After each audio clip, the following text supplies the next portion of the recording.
I never imagined the last thing my father would say before I left home would be, "Don't come back until you're ready to tell us the truth." What hurts even more is that I wasn't lying. My sister was. 3 months later, the same father who wouldn't let me explain called me in the middle of the night, crying so hard I could barely understand him. At the time, I had no idea what could make a man like my dad break down like that. My name is Hannah Miller. I'm 24, and until all of this happened, I honestly believed my family was normal. We lived in a quiet neighborhood outside Indianapolis. My dad, David, was 53, and had owned a small plumbing business for almost 30 years. He believed in hard work, honesty, and taking responsibility for your actions. My mom, Susan, was 51. She worked part-time at our local library, and hated confrontation more than anyone I've ever met. If two people started arguing, Mom's first instinct was always to calm everyone down, instead of figuring out who was actually right. Then there was my older sister, Lauren. She was 27. If you met Lauren at church, at work, or even at the grocery store, you'd probably think she was one of the sweetest people in the world. She smiled constantly. She remembered people's birthdays. She always offered to help elderly neighbors carry groceries. She was incredibly good at making people feel special. She was also incredibly good at making herself look innocent. I didn't realize those two things could exist at the same time, until it was too late. Growing up, Lauren never openly bullied me or screamed at me. It was much quieter than that. When I was 14, I spent months saving money to buy a used guitar. The day after I brought it home, Lauren casually mentioned during dinner that she'd always wanted to learn piano but never had the chance. Dad looked at me and said, "Maybe your sister should use some of the family budget for lessons. You already bought yourself something nice." I remember looking down at my plate, because I knew saying anything would make me sound selfish. Things like that happened all the time. If I accomplished something, Lauren somehow became the person who needed attention. When I got accepted into Purdue University, everyone congratulated me. 5 minutes later, Lauren quietly admitted she'd been feeling depressed, because she still didn't know what she wanted to do with her career. The conversation immediately shifted. Suddenly, everyone was comforting her. Again. I didn't blame her at first. I thought maybe it was bad timing. Looking back, it happened too often to be coincidence. After college, I got a marketing job with a medical supply company about 30 minutes from home. The pay wasn't amazing, but it was enough that I could help with bills while saving for my own apartment. Lauren had moved back in with our parents after ending a long-term relationship. She said she just needed a fresh start. Dad told her she could stay as long as she wanted. I was genuinely happy she was home. I thought maybe, now that we were adults, we'd finally have the kind of relationship sisters were supposed to have. For a while, it actually felt that way. We watched movies together, ordered takeout on Fridays, complained about work, shared clothes sometimes. Nothing felt unusual. Then, little things started happening. One afternoon I came home and found Lauren sitting at the kitchen table with my laptop open. "Oh," she said with a smile.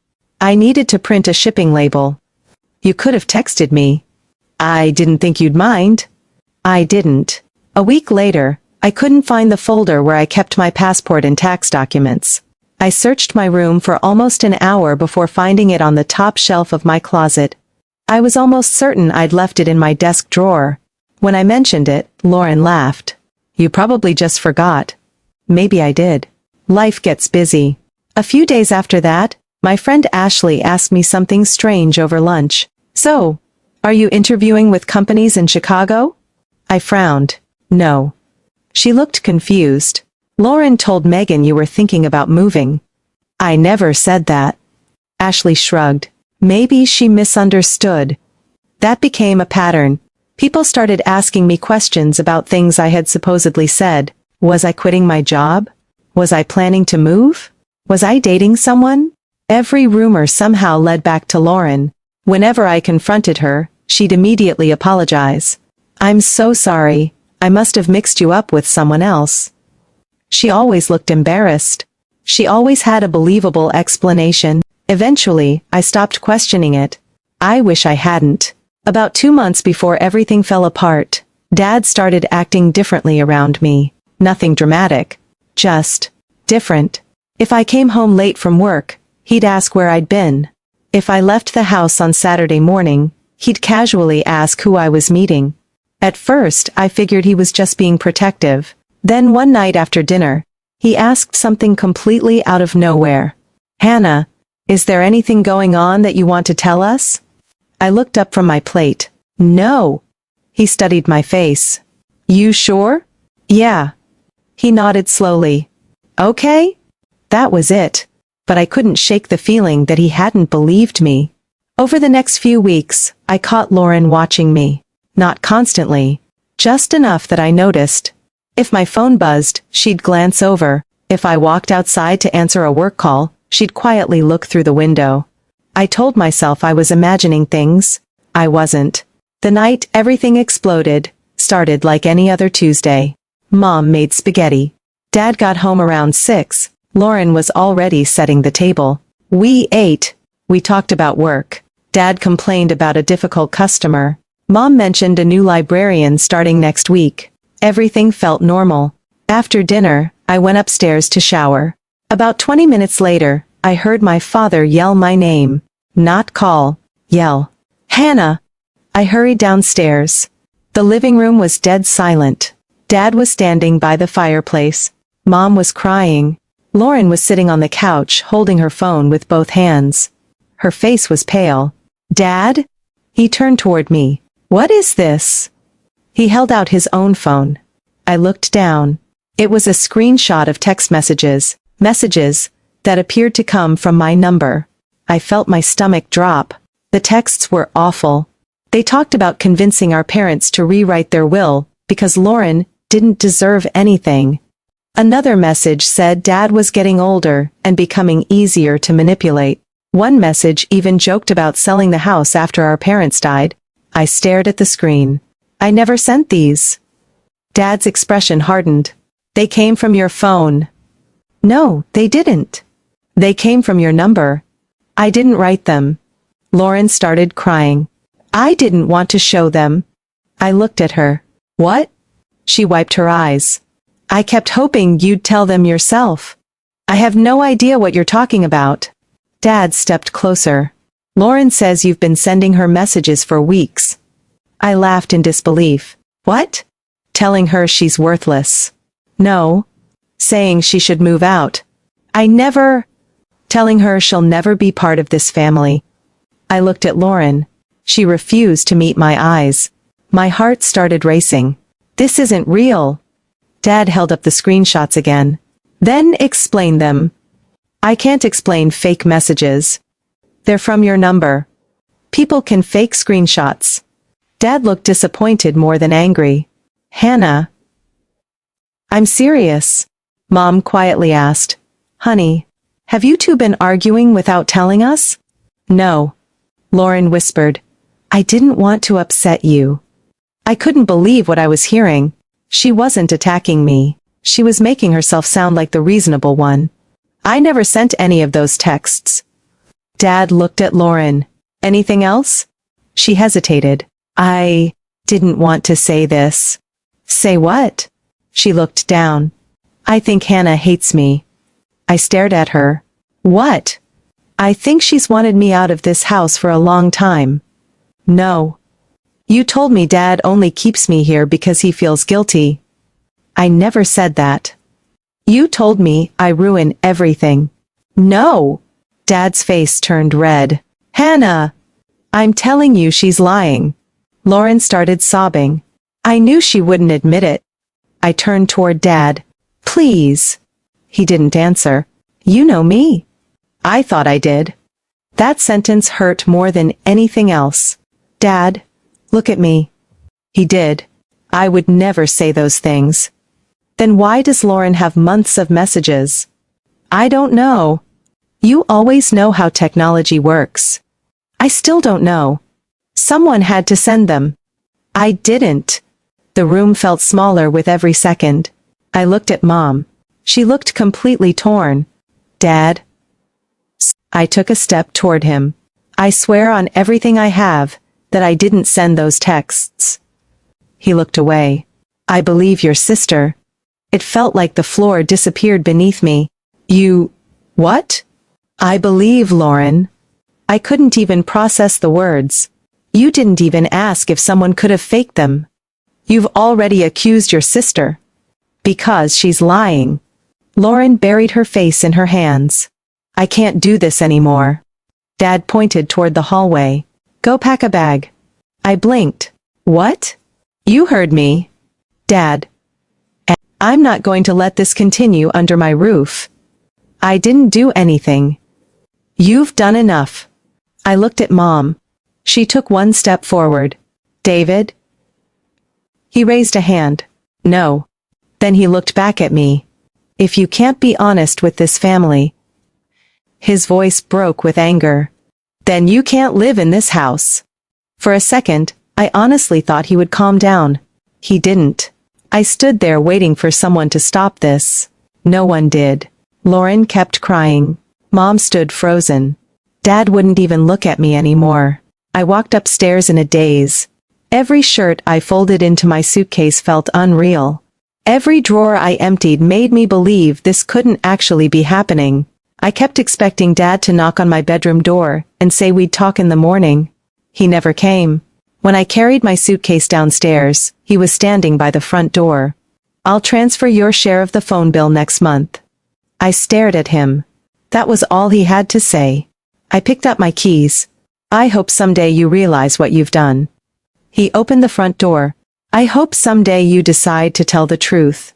Those were the last words he said before I walked out of the only home I'd ever known.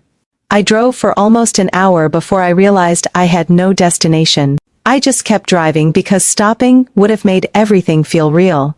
Around midnight, I pulled into the parking lot of a 24-hour grocery store and cried so hard my chest hurt. Not because I'd lost my house, because I'd lost my father. I kept replaying the look on his face. There hadn't been hesitation. There hadn't been doubt. He genuinely believed I had spent weeks emotionally tormenting my own sister. That realization hurt more than being told to leave. The next morning, my best friend Ashley answered on the first ring. Hannah? I need a place to stay. She didn't ask questions. Come over. I lived on her couch for almost 2 weeks while I searched for an apartment. I threw myself into work because it was the only place where my life still made sense. Nobody there looked at me like I was a liar. Nobody questioned my character.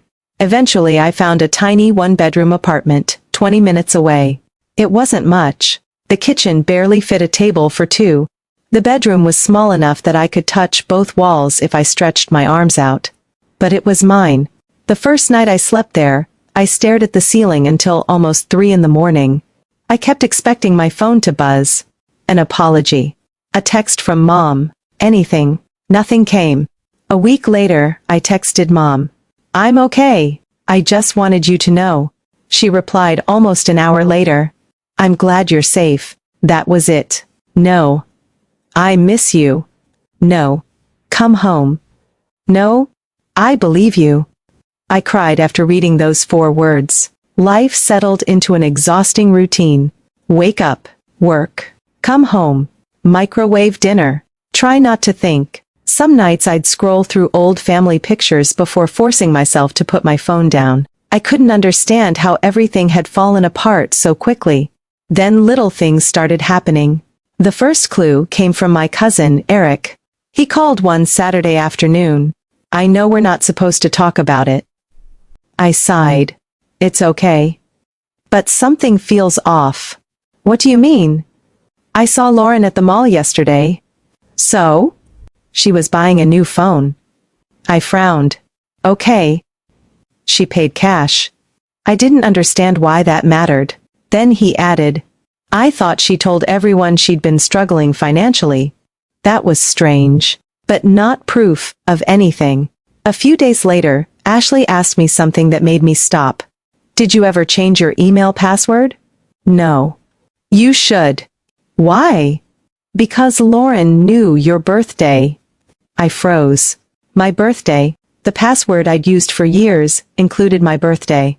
I opened my laptop, logged into my email, then checked my account activity. There were several successful logins from home. One happened while I'd been at work. Another happened while I was having dinner with Ashley. Someone had accessed my account from my parents' house after I wasn't there. I took screenshots. My stomach twisted. I still didn't know who. But I knew it wasn't me. I almost called Dad. Then I remembered his face when he told me to leave. I closed my phone. If he hadn't believed me then, why would he believe screenshots now? 3 months passed. Birthdays came and went. Family barbecues happened without me. Thanksgiving invitations were never sent. I slowly stopped expecting my phone to ring. Then Tuesday night happened. 11:43 p.m. Dad calling. I stared at the screen. Something felt wrong. I answered. Hello? At first all I heard was breathing. Then, Hannah? His voice cracked. He was crying. Not sniffling. Actually crying. Dad? I'm so sorry. I sat upright. What happened? Please. He struggled to breathe. Come home. My heart pounded. What happened? Another long silence. Then he whispered, Your sister has been lying to all of us. Everything inside me froze. I couldn't speak. He continued, I should have listened to you. What happened? Please. He broke down again. Just come home. I sat in my car outside my parents' house for almost 5 minutes before I finally got out. Every memory came rushing back. Walking out with my suitcase. Dad standing at the door. Mom crying. I almost drove away. Then the front door opened. Dad walked outside. He looked 10 years older. His shoulders were slumped. His eyes were swollen. The second he reached me, he hugged me. I stood there frozen. Then I gently stepped back. You told me to leave. He closed his eyes. I know. You never even listened. I know. I begged you. Tears rolled down his face. I know. It wasn't enough. But it was honest. Inside, the house felt different. Mom stood in the kitchen. The moment she saw me, she started crying. I'm sorry. I hugged her. Not because everything was okay, because despite everything, she was still my mom. Then I noticed something. Lauren wasn't there. I looked around. Where is she? Dad's face changed. She left. What? This afternoon. I frowned. What happened? Dad took a deep breath. I found out where those messages actually came from. It started 2 days earlier. Lauren had forgotten her tablet on the kitchen counter before leaving for work. Dad wasn't trying to snoop. He was looking for a recipe Mom had saved. When he opened the browser, an email account was already logged in. Mine. Dad immediately thought I'd somehow forgotten to sign out months earlier. Then he noticed something strange. The browser history. Searches like, how to send anonymous texts, spoof phone number, recover deleted emails, fake text message generator. His stomach dropped. He kept looking. There was a folder on the desktop labeled Backup. Inside were dozens of screenshots. Not the ones she'd shown him. The originals. Many had obvious edits. Names moved. Dates changed. Messages cut in half. Some conversations had entire replies removed. Dad said he sat there staring for almost 20 minutes because he couldn't accept what he was seeing. Then he found something worse. A document. It was titled, Things Hannah Has Said. Inside was a running list. Conversations. Comments. Jokes I'd made years ago. Completely innocent things. Beside many of them were notes like, could use this later. Make it sound meaner. Good motive. I felt sick. Dad's voice shook. It wasn't just one lie. No. It had been going on for years. Mom sat down at the table. She was collecting pieces of your life. Dad nodded. Then changing them. I couldn't speak. Why? I finally whispered. Dad looked at the floor. We asked her. And? He swallowed hard. She admitted enough. Apparently, after Dad confronted her with the evidence, Lauren denied everything. until he showed her the browser history. Then she broke. Not dramatically, not all at once, little by little. She admitted she'd created the fake messages. She admitted she'd logged into my accounts because she knew my passwords. She admitted she'd started rumors about me over the years. But why? Dad looked broken. Because she said, he couldn't finish. Mom quietly did. She thought everyone loved you more. I stared at her. What? Mom cried harder. She said every time something good happened to you. She felt invisible. I sat there silently. Dad quickly added, that doesn't excuse anything. It doesn't. I know. He covered his face. I failed both of you. The room went quiet. Finally I asked, why did you believe her? Dad looked directly at me. Because I wanted the simple answer. I frowned. What do you mean? I thought I knew both my daughters. He wiped his eyes. When Lauren cried and showed me those screenshots, I accepted the explanation that required the least effort. His honesty hurt. But it also mattered. I didn't investigate. I didn't question anything. I didn't even give you a chance.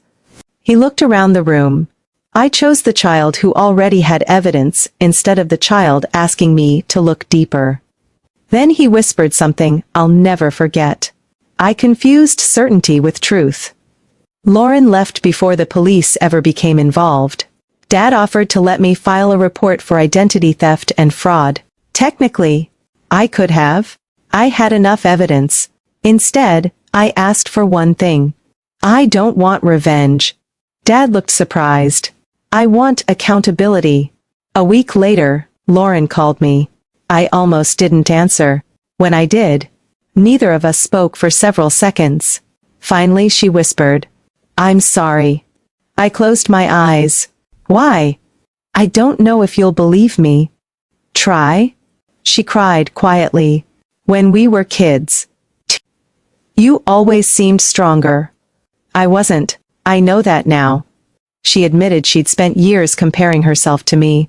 Every compliment I received felt like proof she'd failed. Instead of improving her own life, she slowly started pulling mine apart, one rumor at a time, one lie at a time, until, eventually, she convinced herself I deserved it. I never planned for Dad to throw you out. I believed that, not because she deserved trust, because the shock on her face that night suddenly made sense. She'd wanted sympathy, not destruction. But once Dad reacted, she kept lying because she couldn't admit the truth. I was ashamed.